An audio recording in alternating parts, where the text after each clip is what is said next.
Welcome students, welcome to our channel E for education. My name is Asar Zaheer और आज हम 9 class के chapter number 1 जो कि फंडामेंटल ऑफ केमिस्ट्री है के टॉपिक 1.2 को डिस्कस करेंगे। इस चैप्टर के प्रीवियस टॉपिक हम अपनी प्रीवियस वीडियो में डिस्कस कर चुके हैं। जिन बच्चों को उन टॉपिक्स में कोई प्रॉब्लम है तो वो हमारे प्रीवियस लेक्चर्स को जाके देख सकता है। उसके लिंक्स आपको नीचे डिस्क्रिप्शन में अवेलेबल है।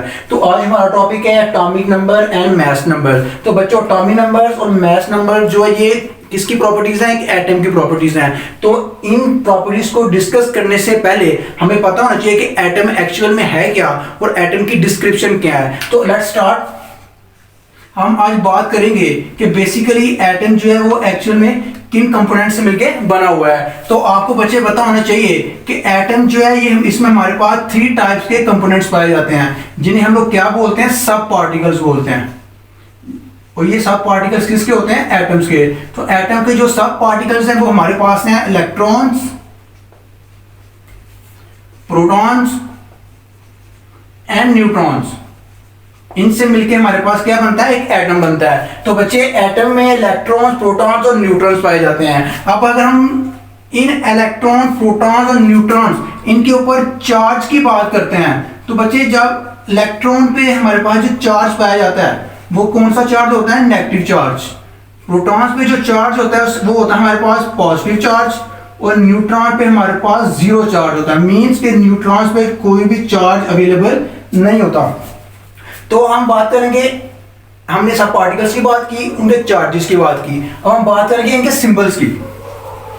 अगर हम सिंबल्स की बात करते हैं तो इलेक्ट्रॉन का जो सिंबल होता है उसको हम स्मॉल ई से रिप्रेजेंट करते हैं, और ई के ऊपर अगर नेगेटिव चार्ज लगा दें इसका मतलब क्या है? इलेक्ट्रॉन, इसमें चार्ज क्या है? नेगेटिव। अगर प्रोटॉन्स की बात करते हैं तो स्मॉल पी, चार्ज क्या है? पॉजिटिव। न्यूट्रॉन्स की बात करते हैं स्मॉल एन, चार्ज क्या है? 0। अब ये हमारे पास इनके चार्जेस हो गए, सिंबल हो गए। अब हम बात करेंगे कि एटम पे इनकी पोजीशन कौन कौन सी होती है। तो ये पार्टिकल्स, ये सब पार्टिकल्स जो है ये एटम में किन पोजीशंस पे पाए जाते हैं? इनकी पोजीशन की बात करेंगे तो पोजीशन को अंडरस्टैंड करने के लिए पहले हम एटम का वो मॉडल स्टडी करेंगे जो हम लोग प्रीवियस क्लासेस में डिस्कस करते आए हैं, जिससे हम लोग देखते हैं कि एटम के सेंटर में पॉजिटिव चार्ज पाया जाता है और बाहर क्या होते हैं? हमारे पास सर्कुलर पाथ होते हैं। तो जो एटम के सेंटर में जो मैंने पॉजिटिव चार्ज रिप्रेजेंट किया है इसे बोलते हैं हम लोग न्यूक्लियस ऑफ द एटम। और जो बाहर हमारे पास ऑर्बिट्स और शेल्स पाए जाते हैं इन्हें हम लोग बोलते हैं, ऑर्बिट भी बोलते हैं और शेल भी बोलते हैं। तो जो नंबर ऑफ ऑर्बिट और नंबर ऑफ शेल्स होते हैं इनकी नंबरिंग जो एटम टू एटम वेरी करती है। अच्छा जी, अब हम बात करेंगे पोजीशन की। तो बच्चे, जो इलेक्ट्रॉन्स होते हैं ना ये क्या करते हैं? रिवॉल्व इन द शेल और ऑर्बिट। ये क्या करते हैं? एटम के जो हमारे पास ऑर्बिट्स और शेल्स होते हैं इन शेल्स में क्या करते हैं? रिवॉल्व करते रहते हैं। ये इस तरह इन शेल्स में रिवॉल्व करते हैं। इसका और जो हमारे पास प्रोटॉन्स और न्यूट्रॉन्स होते हैं ये दोनों जो है ये एटम के न्यूक्लियस में पाए जाते हैं। तो इसका मतलब क्या हुआ? पोजीशन की बात की जाए तो जो इलेक्ट्रॉन्स है वो शेल और ऑर्बिट में पाए जाते हैं, और जो प्रोटॉन्स और न्यूट्रॉन्स ये एटम के न्यूक्लियस में पाए जाते हैं। तो बच्चे, दूसरी बात कि जो न्यूक्लियस ऑफ द एटम है इसे हम बोलते हैं ब्रेन ऑफ एन एटम। क्यों? कि एक एटम के अंदर जितनी भी चेंजेस आती है वो सारी की सारी किस पे डिपेंड करती है? न्यूक्लियस पे डिपेंड करती है। तो बच्चों, न्यूक्लियस की स्टडी करने के लिए हमने न्यूक्लियस को 2 कैटेगरी में डिवाइड कर दिया। ये कैटेगरी में डिवाइड किस बेस पे किया है? इस बेस पे किया है ताकि हम न्यूक्लियस को इजी वे में क्या कर सकें? स्टडी कर सकें। तो बच्चे, हमने बात की कि न्यूक्लियस में क्या पाए जाते हैं? प्रोटॉन्स पाए जाते हैं, न्यूक्लियस में न्यूट्रॉन्स पाए जाते हैं। तो अगर हम बात करें number of protons in the nucleus, कि एक न्यूक्लियस में जितने भी प्रोटॉन्स पाए जाते हैं एक स्टेट में हम उनकी बात करेंगे, और सेकंड में हम बात करेंगे sum of number of protons and neutron. तो बच्चों न्यूक्लियस की स्टडी करने के लिए हमने न्यूक्लियस को दो कैटेगरी में डिवाइड किया है। एक कैटेगरी में हम लोग स्टडी करते हैं कि एक न्यूक्लियस में नंबर ऑफ प्रोटॉन्स कितने पाए जाते हैं, और दूसरी कैटेगरी में हम स्टडी करते हैं कि एक न्यूक्लियस में नंबर ऑफ प्रोटॉन और नंबर ऑफ न्यूट्रॉन दोनों को सम करके स्टडी करते हैं। तो जब हम स्टडी करते हैं कि एक एटम में जितनी कितने नंबर ऑफ प्रोटॉन्स पाए जाते हैं, तो इसे हम लोग बोलते हैं एटॉमिक नंबर, जो हमारा आज का टॉपिक था। तो एटॉमिक नंबर पे हम क्या बात करेंगे कि एक एटम के न्यूक्लियस में नंबर ऑफ प्रोटॉन जो पाए जाते हैं उन्हें हम क्या बोलते हैं, एटॉमिक नंबर। सेकंड हम बात करेंगे कि अगर हम नंबर ऑफ प्रोटॉन्स और नंबर ऑफ न्यूट्रॉन दोनों को सम करके बात करें तो इससे हम लोग बोलते हैं मैस नंबर। क्यों कि एटॉमिक नंबर और मैस नंबर जो थी ये एटम की प्रॉपर्टीज थी, और एटम की सारी प्रॉपर्टीज किस पे बेस करती है, न्यूक्लियस पे। तो न्यूक्लियस में प्रोटॉन्स और न्यूट्रॉन्स दोनों पाए जाते हैं। तो अगर खाली प्रोटॉन्स की बात करेंगे तो हम बात करेंगे कि number of protons in the nucleus of an atom is called atomic number, and the sum of number of protons and neutrons in the nucleus of an atom is called mass number। तो बच्चों atomic number को हम लोग represent करते हैं capital Z के साथ, और मैस नंबर को रिप्रेजेंट करते हैं हम लोग कैपिटल A के साथ। ये दोनों इनके क्या है, सिंबल्स हैं। यहां तक हमारे पास ये बात समझ में आ गई कि एटम के सब पार्टिकल्स कौन से होते हैं, उनके चार्जेस क्या होते हैं, सिंबल्स क्या होते हैं और पोजीशंस क्या होती हैं। उसमें हमने बात की कि न्यूक्लियस की प्रॉपर्टी, न्यूक्लियस जो होता है एटम की प्रॉपर्टी न्यूक्लियस पे बेस करती है। अब न्यूक्लियस में क्या पाए जाते हैं, प्रोटॉन्स और न्यूट्रॉन्स। अगर नंबर ऑफ प्रोटॉन को स्टडी करेंगे तो एटॉमिक नंबर कहेंगे, अगर नंबर ऑफ प्रोटॉन्स और न्यूट्रॉन्स दोनों को मिलाकर स्टडी करेंगे तो उसे क्या बोलते हैं, मैस नंबर। अब नेक्स्ट आपने बच्चों एक क्वेश्चन बहुत दफा सुना होगा कि an atom is electrically neutral.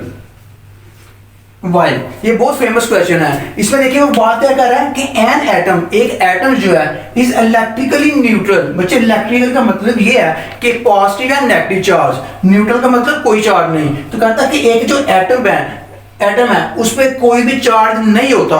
Y, इसकी रीजन क्या है, इसका मतलब क्या हो कि एटम पे कोई भी चार्ज नहीं होता। आपने इसकी रीजन एक्सप्लेन करनी है। तो बच्चे देखिए हमने बात की है कि एटम के अंदर इलेक्ट्रॉन्स भी होते हैं, प्रोटॉन्स भी होते हैं। इसका मतलब क्या हुआ, अगर इलेक्ट्रॉन्स की बात की जाए तो एटम पे नेगेटिव चार्ज भी होना चाहिए और एटम पे पॉजिटिव चार्ज भी होना चाहिए। लेकिन आपने एक बात याद रखनी है कि जो नंबर ऑफ प्रोटॉन्स होते हैं ना वो हमेशा नंबर ऑफ इलेक्ट्रॉन्स के बराबर होते हैं। जितने पॉजिटिव चार्ज होते हैं उतने ही इलेक्ट्रॉन्स होते हैं। मतलब कि प्रोटॉन्स नंबर और इलेक्ट्रॉन्स नंबर आपस में इक्वल होते हैं। एक एग्जांपल लेते हैं, लेट्स सपोज मेरे पास 12 प्रोटॉन्स हैं और 12 ही क्या है, इलेक्ट्रॉन्स। तो 12 नेगेटिव चार्ज है, 12 पॉजिटिव चार्ज को क्या कर देंगे, कैंसिल कर देंगे, जिससे हमारे पास रिजल्ट क्या आ जाएगा, 0 आ जाएगा। इसका मतलब क्या हुआ कि एक एटम में नंबर ऑफ इलेक्ट्रॉन्स और नंबर ऑफ प्रोटॉन्स क्या होते हैं, इक्वल होते हैं, जो एक दूसरे को कैंसिल आउट कर देते हैं और आंसर हमारे पास क्या आ जाता है,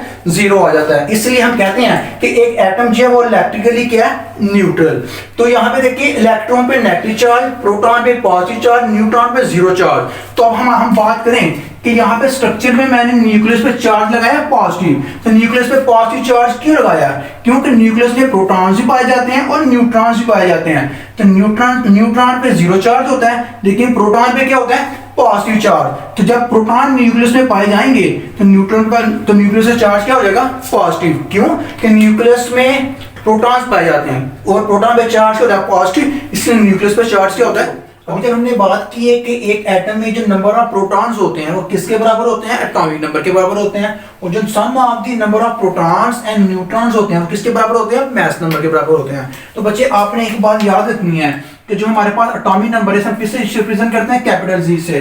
अगर मैं बात करूं कि एटॉमिक नंबर जो है वो किसके बराबर होता है, नंबर ऑफ प्रोटॉन्स के बराबर होता है। और जितने प्रोटॉन्स होते हैं वो हमेशा किसके बराबर होते हैं, नंबर ऑफ इलेक्ट्रॉन। इसका मतलब क्या हुआ कि जब आप एक एटम की बात करते हैं तो एटम में atomic number, number of protons और नंबर ऑफ इलेक्ट्रॉन्स ये हमेशा आपस में क्या होते हैं, इक्वल होते हैं। नेक्स्ट हम बात करते हैं मैस नंबर की। हमने बात की है कि मैस नंबर जो है, जो हमारे पास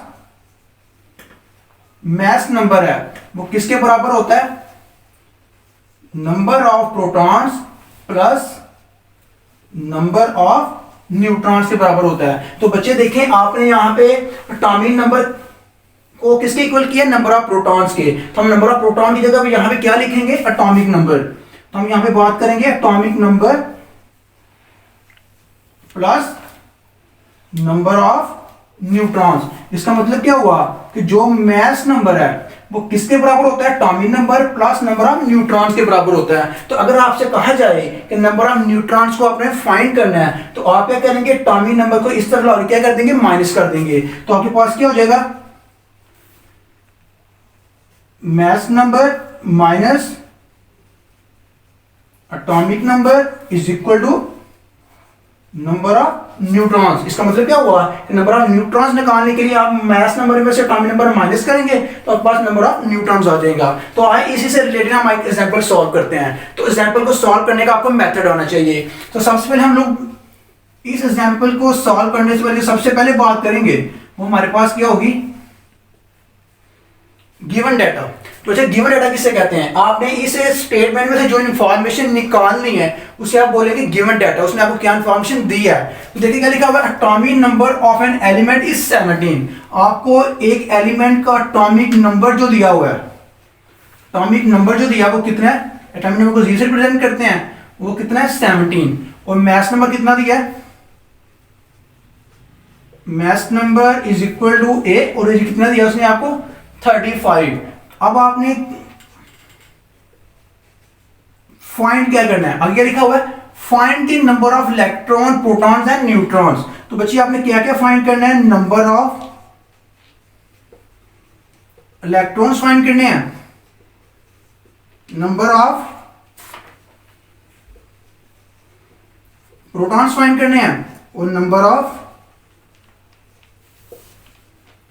न्यूट्रॉन्स फाइंड करने हैं। तो अब हम आते हैं सॉल्यूशन के ऊपर।